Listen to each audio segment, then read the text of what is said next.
ನಮಸ್ತೆ. ಬೆಳಕು ನಕ್ಷತ್ರ ವ್ಲಾಗ್ಗೆ ಸ್ವಾಗತ. ಇನ್ನೇನು ವರಮಹಾಲಕ್ಷ್ಮಿ ಹಬ್ಬ ಬಂತು. ಕುಂಕುಮಕ್ಕೆ ಏನು ಸಿಹಿ ಕೊಡೋದು ಅಂತ ಯೋಚನೆ ಮಾಡ್ತಾ ಇದ್ದೀರಾ? ಸಾಮಾನ್ಯವಾಗಿ ಬೇಕ್ರಿಯಿಂದ ತರೋದು ಸಾಮಾನ್ಯ, ಮತ್ತು ಕೊಬ್ಬರಿ ಸಕ್ಕರೆ ಅದು ಸಾಮಾನ್ಯ ಆಯಿತು.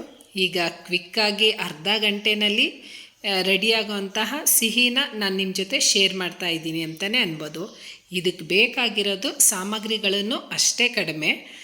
1/4 kg ಕಡಲೆ ಹಿಟ್ಟು, 1/4 kg ಸಕ್ಕರೆ ಇದ್ದರೆ ಸಾಕು. ಒಂದು 30ರಿಂದ 40 ಜನಕ್ಕೆ ಸಿಹಿನ ಕೊಡ್ಬೋದು ಅಂತಲೇ ಅನ್ಬೋದು. ಬನ್ನಿ ಈಗ ಏನೇನು ಬೇಕು, ಯಾವ ರೀತಿ ರೆಸಿಪಿ ರೆಡಿ ಮಾಡ್ಕೋಬೇಕು ಅನ್ನೋದನ್ನು ನೋಡ್ಕೊಂಡು ಬರೋಣ. ನಾನಿಲ್ಲಿ ಒಂದು ಬೌಲ್ ಇಟ್ಕೊಂಡಿದ್ದೀನಿ. ಆ ಬೌಲ್ಗೆ 2 ಕಪ್ಪಷ್ಟು ಕಡಲೆ ಹಿಟ್ಟು ತೊಗೊಂಡಿದ್ದೀನಿ. ನಿಮಗೆ ಮೆಜರ್ಮೆಂಟು ಕರೆಕ್ಟಾಗಿ ಬರಬೇಕು ಅಂತ ಅಂದರೆ ಕಪ್ ಅಳತೆ ಹಾಗೇ ತೊಗೋಬೇಕು. ಇಲ್ಲ ಅಂದರೆ ನೀವು ಕಾಫಿ ಕುಡಿಯೋ ಲೋಟದಲ್ಲೂ ನೀವು ಅಳತೆ ಮಾಡಿಕೊಂಡು ಕಪ್ ಅಳತೆಯಾಗಿ ತೊಗೋಬೋದು. ನಂತರ ಇದಕ್ಕೆ ನಾನು ನ್ಯಾಚುರಲ್ಲಾಗಿ ಅರಿಶಿನ ಪೌಡರ್ ಹಾಕೋತಾ ಇದ್ದೀನಿ. ಫುಡ್ ಕಲರು ಬೇಡ ಅಂತ ಈಗ ಸ್ವಲ್ಪ ಅವಾಯ್ಡ್ ಮಾಡ್ತಾ ಇದ್ದೀನಿ, ಯಾಕಂದರೆ ಫುಡ್ ಕಲರ್ ಸಾಮಾನ್ಯವಾಗಿ ಯೂಸ್ ಮಾಡೋದಿಲ್ಲ. ಅಂದರೆ ಈ ಥರ ರೆಸಿಪಿಗಳು ಮಾಡಬೇಕಾದ್ರೆ ಸ್ವಲ್ಪ ಕಲರ್ಫುಲ್ಲಾಗಿರಬೇಕು ಅಂತ ಅನಿಸುತ್ತೆ, ಹಾಗಾಗಿ ಸ್ವಲ್ಪ ಅವಾಯ್ಡ್ ಮಾಡ್ತಾ ಇದ್ದೀನಿ. ಇದೊಂದು ಸ್ವಲ್ಪ ಯೆಲ್ಲೋ ಕಲರ್ ಹಾಕಿದ್ರೆ ಸ್ವಲ್ಪ ಕಲರ್ ಬರುತ್ತೆ ಅನ್ನೋ ಕಾರಣಕ್ಕೆ ಹಳದಿ ಹಾಕ್ಕೊಂಡೆ. ನಂತರ ಸ್ವಲ್ಪ ಒಂದು ಚಿಟಿಕೆ ಅಷ್ಟು ಸೋಡಾ ಹಾಕ್ಕೊಂಡೆ. ಈ 3 ಐಟಮ್ ಹಾಕ್ಕೊಂಡು ನೀಟಾಗಿ ಮಿಕ್ಸ್ ಮಾಡ್ಕೋಬೇಕಾಗುತ್ತೆ. ಮಿಕ್ಸ್ ಮಾಡ್ಕೊಂಡಿದ್ದ ನಂತರ ನಾನಿಲ್ಲಿ ಸ್ವಲ್ಪನೇ ನೀರು ಹಾಕ್ಕೊಂಡು ಮಿಕ್ಸ್ ಮಾಡ್ಕೋತಾ ಇದ್ದೀನಿ. ಸೇಮ್ ಇದು ಇಡ್ಲಿ ಮತ್ತು ದೋಸೆ ಹಿಟ್ಟು ಹದದಲ್ಲಿ ಯಾವ ರೀತಿ ಮಿಕ್ಸಿಂಗ್ ಇರುತ್ತೆ ಅದೇ ರೀತಿ ನಾವು ರೆಡಿ ಮಾಡ್ಕೋಬೇಕಾಗುತ್ತೆ. ನಾನು ಪದೇ ಮಿಕ್ಸ್ ಮಾಡ್ಕೋಬೇಕಾದ್ರೆ ಇಡ್ಲಿ ದೋಸೆ ಹಿಟ್ಟು ಅಂತ ಯಾಕೆ ಹೇಳ್ತೀನಿ ಅಂತ ಅಂದರೆ, ಸಾಮಾನ್ಯವಾಗಿ ಎಲ್ಲರ ಮನೆಯಲ್ಲೂ ದೋಸೆ ಹಿಟ್ಟು ಇಡ್ಲಿ ಹಿಟ್ಟಿನ ಹದ ಎಲ್ಲರಿಗೂ ಸಾಮಾನ್ಯವಾಗಿ ಗೊತ್ತು. ಹಾಗಾಗಿ ಆ ರೀತಿ ಹೇಳಿದ್ರೆ ಬೇಗ ಕ್ವಿಕ್ಕಾಗಿ ನೀವು ತಗೋತೀರಾ ಅನ್ನೋ ಕಾರಣಕ್ಕೆ ನಾನು ಇಡ್ಲಿ ದೋಸೆ ಹಿಟ್ಟಿನ ಹದ ಅಂತ ಹೇಳ್ತಾ ಇರ್ತೀನಿ. ನೋಡಿ, ಇದನ್ನು ಸ್ವಲ್ಪ ಗಟ್ಟಿನೇ ಆಯಿತು. ಇನ್ನೊಂದು ಸ್ವಲ್ಪ ನೀರು ಹಾಕ್ಕೊಂಡು ಮತ್ತೆ ಮಿಕ್ಸ್ ಮಾಡ್ಕೋತೀನಿ. ಮತ್ತು ಮಧ್ಯ ಯಾವುದೇ ಗಂಟು ಇರಬಾರ್ದು. ಆ ಗಂಟಿದ್ರೆ ಎಲ್ಲ ನೀಟಾಗಿ ಒಡ್ಕೋಬೇಕಾಗುತ್ತೆ ಆ ಗಂಟನ್ನ. ನೋಡಿ, ಈ ರೀತಿ ರೆಡಿಯಾಗಿದೆ. ಈಗ ಇನ್ನೊಂದು ಸ್ವಲ್ಪ ನೀರು ಹಾಕ್ಕೊಂಡು ನೀಟಾಗಿ ಮಿಕ್ಸ್ ಮಾಡ್ಕೋಬೇಕಾಗುತ್ತೆ. ಯಾಕಂದರೆ ತೀರಾ ಗಟ್ಟಿ ಇದ್ರೂ ಎಣ್ಣೆಯಲ್ಲಿ ಕರಿಯೋದಕ್ಕೆ ಆಗೋದಿಲ್ಲ, ತೀರಾ ತೆಳು ಇದ್ರೂ ಅದು ಒಂದು ಶೇಪಲ್ಲಿ ನೀಟಾಗಿ ಬರೋದಿಲ್ಲ ಅನ್ನೋ ಕಾರಣಕ್ಕೆ. ಈಗ ಕರೆಕ್ಟ್ ಹದದಲ್ಲಿ ರೆಡಿಯಾಗಿದೆ. ನಂತರ ಇದು ರೆಡಿಯಾಗಿದೆ. ಒಂದು ಸೈಡ್ ಇಟ್ಕೊಂಡು ಮತ್ತೆ ಗ್ಯಾಸ್ ಮೇಲ್ಗಡೆ ಬಾಣಲಿನಲ್ಲಿ ಎಣ್ಣೆ ಇಟ್ಕೊಳ್ತಾ ಇದ್ದೀನಿ. ಆ ಎಣ್ಣೆ ಪಕ್ಕನೇ ನಾವು ಹಿಟ್ಟು ರೆಡಿ ಮಾಡ್ಕೊಂಡಿದ್ವಲ್ಲ ಅದು ಇಟ್ಕೋಬೇಕಾಗುತ್ತೆ. ಇದಕ್ಕೆ ನಾನು ಪುಟ್ಟದೊಂದು ಸೌಟ್ ತೊಗೊಂಡಿದ್ದೀನಿ. ನಂತರ ನನಗೆ ಬೂಂದಿ ಎಲ್ಲ ಕರಿಯೋದು ಅದು ಪ್ಲೇಟೇ ಸಿಗುತ್ತೆ, ನನಗದು ಸಿಗಲಿಲ್ಲ. ಹಾಗಾಗಿ ನಾನು ಜಾಲರಿನಲ್ಲೇ ಕರಿತಾ ಇದ್ದೀನಿ. ನಾನು 2-3 ಸಲ ಮಾಡಿದ್ದೀನಿ, ಚೆನ್ನಾಗಿ ಬಂದಿದೆ. ಹಾಗಾಗಿ ನಿಮ್ಮ ಜೊತೆನೂ ಅಕಸ್ಮಾತ್ ಏನಾದರೂ ನಿಮ್ಮ ಮನೆಯಲ್ಲಿ ಇಲ್ಲ ಅಂತ ಅಂದರೆ ಸೇಮ್ ಜಾಲರಿ ಎಲ್ಲರ ಮನೆಯಲ್ಲೂ ಇರುತ್ತೆ, ಆ ಜಾಲರಿನಲ್ಲೇ ಬರುತ್ತೆ ನೀಟಾಗಿ. ನೋಡಿ, ನಾನು ಈಗ ತೋರಿಸ್ತೀನಿ ಯಾವ ರೀತಿ ಬರುತ್ತೆ ಅಂತ. ಮತ್ತು ಎಣ್ಣೆ ಕಾದಿದೆಯಾ ಅಂತ ನೋಡೋದಕ್ಕೆ ಒಂದು ಡ್ರಾಪು ಆ ಹಿಟ್ಟನ್ನು ಹಾಕಿದಾಗ ಅದು ಮೇಲೆ ತೇಲ್ ಬರಬೇಕು, ಆಗ ನಿಮಗೆ ಕರೆಕ್ಟಾಗಿ ಎಣ್ಣೆ ಕಾದಿದೆ ಅಂತ ಅರ್ಥ. ಆನಂತರ ಈಗ ನಾನು ನೋಡಿ ಹಿಟ್ಟು ಎಷ್ಟು ನೀಟಾಗಿ ಹಾಕ್ತಾಯಿದ್ದೀನಿ ಅಂತ. ಮತ್ತು ನೀಟಾಗೂ ಎಳೆಯಾಗಿ ಬರುತ್ತೆ, ಅದು ಒಳ್ಳೆ ಮುತ್ತು ಬೀಳಲ್ವ ಆ ರೀತಿ ಬರುತ್ತೆ. ಎಣ್ಣೆ ಏನಾದರೂ ಕಾದಿಲ್ಲ ಅಂತ ಅಂದರೆ ಒಂದಕ್ಕೊಂದು ಕೆಳಗಡೆ ಅಂಟ್ಕೊಬಿಡುತ್ತೆ. ಹಾಗಾಗಿ ಎಣ್ಣೆ ನೀಟಾಗಿ ಕಾದಿದ ನಂತರನೇ ನಾವು ಎಣ್ಣೆಗೆ ಆ ಹಿಟ್ಟನ್ನ ಹಾಕ್ಕೋಬೇಕಾಗುತ್ತೆ. ಈಗ ಇನ್ನೊಂದು ಸ್ವಲ್ಪ ತೊಗೋತೀನಿ, ಯಾಕಂದರೆ ನಾನು ಸೌಟು ಚಿಕ್ಕದು ತೊಗೊಂಡಿರೋದ್ರಿಂದ ಅಲ್ಲಿ ಸ್ವಲ್ಪನೇ ಆಗಿರೋದು. 2 ಸಲ 2 ಸೌಟು ಹಾಕ್ಕೊಂಡ್ರೆ ನೀಟಾಗಿ ಆ ಬಾಣಲಿ ತುಂಬ ನೀಟಾಗಿ ಫ್ರೈ ಮಾಡೋದಕ್ಕೆ ಕರೆಕ್ಟಾಗಿ ಆಗುತ್ತೆ. ಈಗ ನೋಡಿ, ಸ್ವಲ್ಪನೇ ಹಾಕ್ಕೊಂಡು ಸೇಮು ನಾವು ಈಗ ಸ್ವೀಟ್ ಮಾಡ್ಕೋತಾ ಇದ್ದೀವಿ ಸಿಹಿಗೆ ಅಂತ, ಅಂದರೆ ವರಮಹಾಲಕ್ಷ್ಮಿ ಹಬ್ಬಕ್ಕೆ ಕುಂಕುಮಕ್ಕೆ ಸ್ವೀಟ್ ಕೊಡಬೇಕಲ್ಲ, ಹಾಗಾಗಿ ನಿಮ್ಮ ಸೇಮು ಈ ಖಾರ ಬೂಂದಿ ಬರುತ್ತಲ್ಲ, ಸೇಮ್ ಮೆಥಡೇ ಅಂತಲೇ ಅನ್ಬೋದು. ಆದರೆ ಆ ಕಡಲೆ ಹಿಟ್ಟಿಗೆ ಸ್ವಲ್ಪ ಉಪ್ಪು ಮತ್ತು ಅಚ್ಕಾರದ ಪೌಡರ್ ಹಾಕ್ಕೊಂಡ್ರೆ ಖಾರ ಬೂಂದಿ ಆಗುತ್ತೆ ಅಂತಲೇ ಅನ್ಬೋದು. ಅದು ನೆಕ್ಸ್ಟ್ ಲಾಗಲ್ಲಿ ಯಾವಾಗಾದರೂ ಒಂದ್ಸಲ ಅದೊಂದು ಶೂಟ್ ಮಾಡ್ಕೋತೀನಿ ನಾನು. ಈಗ ಒಂದು 2 ನಿಮಿಷ 3 ನಿಮಿಷ ಆದರೆ ಸಾಕು, ಬೇಗ ಫ್ರೈ ಆಗುತ್ತೆ ಅಂತಲೇ ಅನ್ಬೋದು. ಈಗ ನೋಡಿ ಎಲ್ಲ ರೌಂಡಾಗಿ ಶೇಪು ನೀಟಾಗಿ ಬಂದಿದೆ ಅಂತಲೇ ಅನ್ಬೋದು.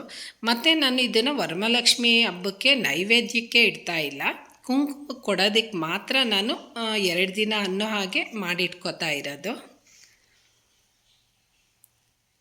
ಈಗ ಕರೆಕ್ಟಾಗಿ ಆಗಿದೆ ನೋಡಿ.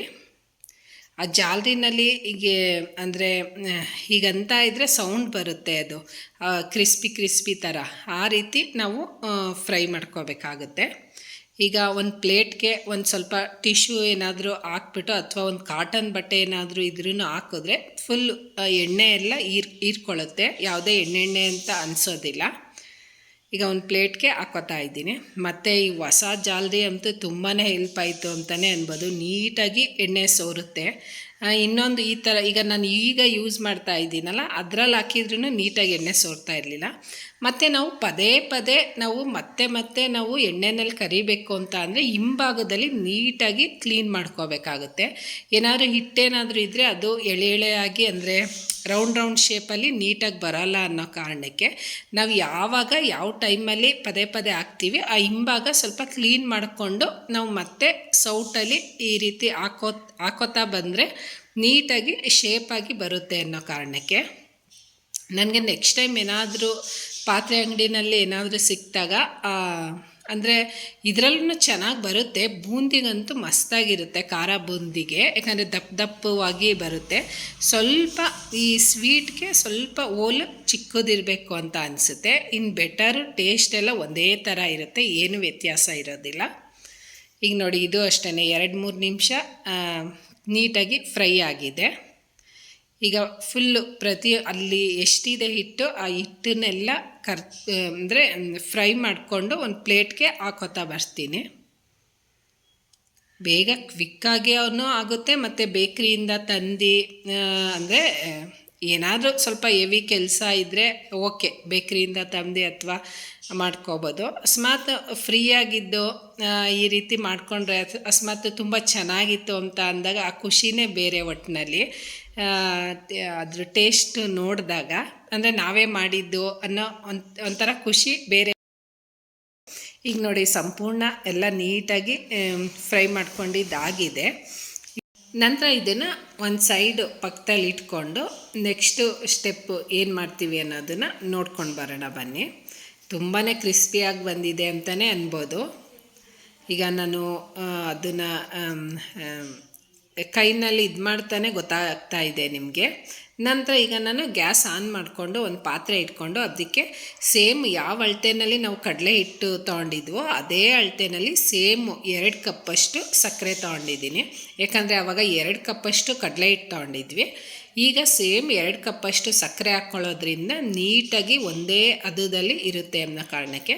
ನಂತರ 2 ಕಪ್ಪು ಸಕ್ಕರೆಗೆ 1 ಕಪ್ಪಷ್ಟು ನೀರು ಹಾಕ್ಕೋಬೇಕಾಗುತ್ತೆ. ನಾವೇನಾದರೂ 1 ಕಪ್ಪಷ್ಟು ಏನಾದರೂ ಸಕ್ಕರೆ ತೊಗೊಂಡು 1 ಕಪ್ಪು ಕಡಲೆ ಹಿಟ್ಟು ತೊಗೊಂಡಿದ್ರೆ ಅರ್ಧ ಕಪ್ಪಷ್ಟು ನೀರು ಆ್ಯಡ್ ಮಾಡ್ಕೋಬೇಕಾಗುತ್ತೆ.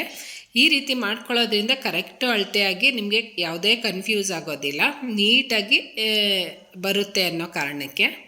ಈಗ ಸಕ್ಕರೆ ಕರಗ್ತಾ ಬರ್ತಾ ಇದೆ. ಈಗ ನೋಡಿ, ಸಂಪೂರ್ಣ ಕರಗ್ತಾ ಬರ್ತಾ ಇದೆ, ಕುದೀತಾ ಇದೆ. ಇದು ಸ್ವಲ್ಪ ಪಾಕ ಅಂದರೆ ಒಂದೇಳೆ ಪಾಕ ಅಂತಾರಲ್ಲ, ಆ ರೀತಿ ಒಂದೇಳೆ ಪಾಕ ಬರೋವರೆಗೂ ನಾವು ಕುದಿಸ್ಕೋಬೇಕಾಗುತ್ತೆ. ಈಗ ನೋಡಿ, ಒಂದೇಳೆ ಪಾಕ ಬಂದಾಗಿದೆ. ಈ ರೀತಿ ಒಂದೇಳೆ ಪಾಕ ಬರೋವರೆಗೂ ಸ್ವಲ್ಪ ನೀಟಾಗಿ ಕುದಿಸ್ಕೋಬೇಕು. ನಂತರ ಇದಕ್ಕೆ ನಾನು ಆಪ್ಷನಲ್ಲಿದ್ದು ಸ್ವಲ್ಪ ಫ್ಲೇವರ್ಗೆ ಚೆನ್ನಾಗಿರುತ್ತಲ್ಲ ಫ್ಲೇವರ್ ಅನ್ನೋ ಕಾರಣಕ್ಕೆ 1-2 ಸ್ಪೂನು ತುಪ್ಪ ಹಾಕ್ಕೋತಾ ಇದ್ದೀನಿ. ನಿಮಗೆ ಬೇಕು ಅಂದರೆ ಹಾಕ್ಕೊಳ್ಳಿ, ಇಲ್ಲ ಅಂದರೆ ಸ್ಕಿಪ್ ಮಾಡ್ಕೊಳ್ಳಿ. ಆ ತುಪ್ಪ ಹಾಕ್ಕೊಂಡಿದ ನಂತರ ಒಂದ್ಸಲ ನೀಟಾಗಿ ಮಿಕ್ಸ್ ಮಾಡ್ಕೋತಾ ಇದ್ದೀನಿ. ಇದಂತೂ ಬೇಗನೆ ಆಗುತ್ತೆ ಅಂತಲೇ ಅನ್ಬೋದು ಒಟ್ಟಿನಲ್ಲಿ. ನಂತರ ಕರೆದಿಟ್ಕೊಂಡಿರೋದನ್ನು ಪಾಕದೊಳಗಡೆನೆ ಹಾಕ್ಕೋಬೇಕಾಗುತ್ತೆ. ಹಾಕ್ಕೊಂಡು ನೀಟಾಗಿ ಆ ಪಾಕ ಎಲ್ಲ ಡ್ರೈ ಆಗೋವರೆಗೂ ನಾವು ಮಿಕ್ಸ್ ಮಾಡ್ಕೋತಾ ಬರಬೇಕು. ಈಗೆಲ್ಲ ಒಂದು ಸೈಡಿಂದ ನೀಟಾಗಿ ಮಿಕ್ಸ್ ಮಾಡ್ಕೋತಾ ಇದ್ದೀನಿ. ಅಂದರೆ ವರಮಹಾಲಕ್ಷ್ಮಿ ಹಬ್ಬ ಅಂತ ಅಲ್ಲ, ಯಾವುದೇ ಒಂದು ಹಬ್ಬ ಆಗಲಿ ಅಥವಾ ಒಂದು ಫಂಕ್ಷನ್ ಆಗಲಿ, ಈ ಹಳ್ಳಿ ಕಡೆ ಎಲ್ಲ ಪಾಯಸ ಬೂಂದಿ ಅಂದರೆ ಫುಲ್ಲು ಫೇಮಸ್ ಅಂತಲೇ ಅನ್ಬೋದು. ಅದಕ್ಕೂ ನಾವೇ ರೆಡಿ ಮಾಡ್ಕೋಬೋದು. ಅಂದರೆ ಒಂದು 50 ಜನ ಇದ್ದರೆ ಓಕೆ, ಪರವಾಗಿಲ್ಲ, ಮಾಡ್ಕೋಬೋದು. ಅಥವಾ ತುಳಸಿ ಪೂಜೆ ಆಗುತ್ತೆ, ಯಾವುದಾದ್ರೂ ಹಬ್ಬ ಆಗಲಿ, ಆ ಥರ ಆದಾಗ ಈ ರೀತಿ ನಾವೇ ಮನೆಯಲ್ಲಿ ಮಾಡಿದ್ರೆ ಏನೋ ಒಂಥರ ಖುಷಿ ಅಂತ ಅನಿಸುತ್ತೆ. ನಂತರ ಇದಕ್ಕೆ ಒಂದು ಸ್ವಲ್ಪ ಬಾದಾಮಿ ಹಾಕ್ಕೋತಾ ಇದ್ದೀನಿ, ಕಟ್ ಮಾಡಿ ಇಟ್ಕೊಂಡಿದ್ದೆ, ಗೋಡಂಬಿ ಮತ್ತು ದ್ರಾಕ್ಷಿ ಇಷ್ಟನ್ನು ಹಾಕ್ಕೋತೀನಿ. ನಿಮ್ಗೆ ಬೇಕು ಅಂತ ಅಂದರೆ ಇನ್ನೂ ಡ್ರೈ ಫ್ರೂಟ್ಸ್ಗಳು ಹಾಕ್ಕೋಬೋದು. ನಂತರ ಈ ಡ್ರೈ ಫ್ರೂಟ್ಸ್ ಎಲ್ಲ ಹಾಕ್ಕೊಂಡಿದ್ದ ನಂತರ ನಾನಿಲ್ಲಿ ಮತ್ತೊಂದು ಸಲ ಎಲ್ಲ ನೀಟಾಗಿ ಮಿಕ್ಸ್ ಮಾಡ್ಕೋತಾ ಇದ್ದೀನಿ. ನೋಡಿ, ಕೆಳಗಡೆ ಭಾಗ ಇನ್ನೂ ಸ್ವಲ್ಪ ಪಾಕ ಥರ ಇದೆ, ಅದೆಲ್ಲ ಡ್ರೈ ಆಗೋವರೆಗೂ ನಾವು ಮಿಕ್ಸ್ ಮಾಡ್ಕೋಬೇಕಾಗುತ್ತೆ. ಇದಂತೂ ಸ್ವಲ್ಪ ಫುಡ್ ಕಲರ್ ಹಾಕಿದ್ರಂತೂ ಫುಲ್ ಕಲರ್ಫುಲ್ಲಾಗಿ ಬರುತ್ತೆ ಅಂತಲೇ ಅನ್ಬೋದು. ಯಾಕಂದರೆ ನ್ಯಾಚುರಲ್ಲಾಗಿ ಹೆಲ್ತಿ ಫುಡ್ ಬೇಕು ಅಂತ ಅಂದರೆ ಸ್ವಲ್ಪ ಏನಾದರೂ ಕಲ್ಲರು ಇದು ಮಾಡ್ಕೋಬೇಕಾಗುತ್ತೆ ಅಷ್ಟೇ. ಈಗ ಬೂಂದಿ ರೆಡಿಯಾಗಿದೆ ಅಂತಲೇ ಅನ್ಬೋದು. ಇದೊಂದು 2-3 ನಿಮಿಷಗಳ ಕಾಲ ಬಿಟ್ಟರಂತೂ ಫುಲ್ಲು ಡ್ರೈ ಆಗುತ್ತೆ ಅಂತಲೇ ಅನ್ಬೋದು. ಸೇಮ್ ನಾವು ಬೇಕ್ರಿಗಳಲ್ಲಿ ಯಾವ ರೀತಿ ಟೇಸ್ಟ್ ಇರುತ್ತೆ ಅದೇ ರೀತಿ ಟೇಸ್ಟ್ ಕೊಡುತ್ತೆ ಅಂತಲೇ ಅನ್ಬೋದು.